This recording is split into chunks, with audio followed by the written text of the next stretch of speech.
Welcome back, friends, to my YouTube channel. If you haven't yet subscribed to this channel, please you can subscribe and share my videos to your friends. So in this lesson, we're going to talk about physical quantities, units, and measurements. So these are the things that we're going to talk about: physical quantities, units, and measurements.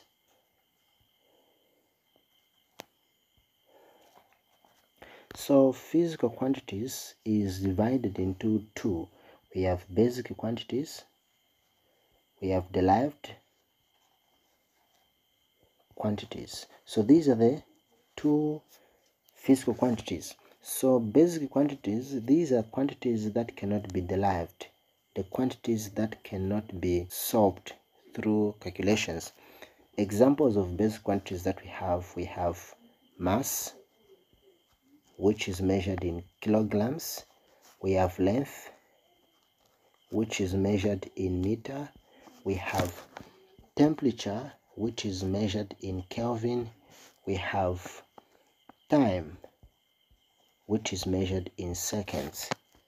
What of the examples of derived quantities? Examples of derived quantities that we have acceleration, which is measured, its SI unit, it's meter per second squared. So we are going to see how it is being derived. That's why it's called derived quantities. So we're going to see how this is derived. So we have also density, whose formula is kg per meter cubed. We also have velocity, whose unit is meter per second. So we are going to see how this formula is derived. So now let us see. These derived quantities are quantities that can be derived from basic quantities. So let's say we see how acceleration, its unit is derived. So to know the SI unit of acceleration, how it's being derived, you need to write the formula for acceleration. If you know the formula, then you know also the SI unit. So you may happen to forget the SI unit of a quantity. So if you happen to forget, what you need to do is just have to derive it. So we derive the SI unit for derived quantities from the basic quantities. So the formula for acceleration is change in velocity over time.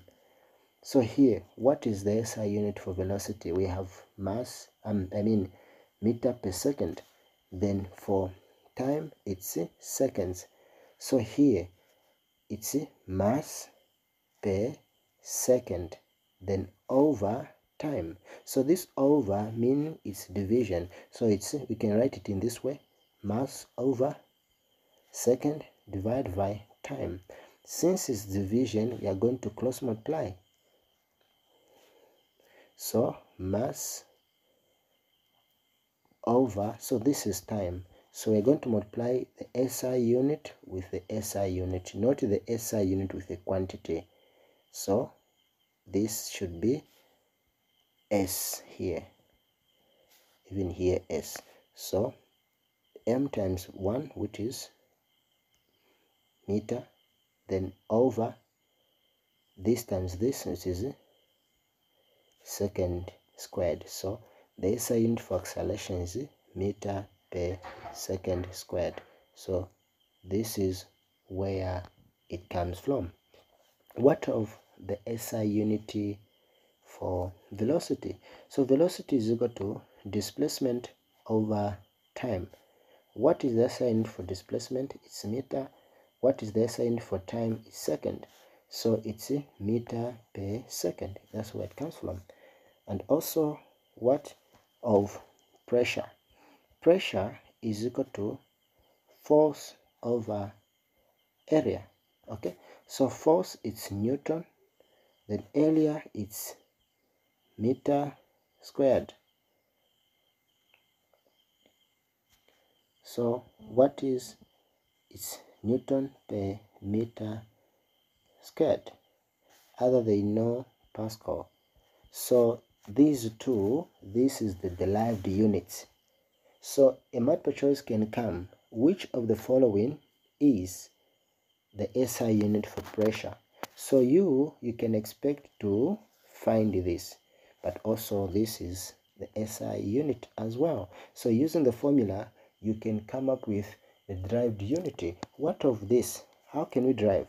Force is equal to mass acceleration.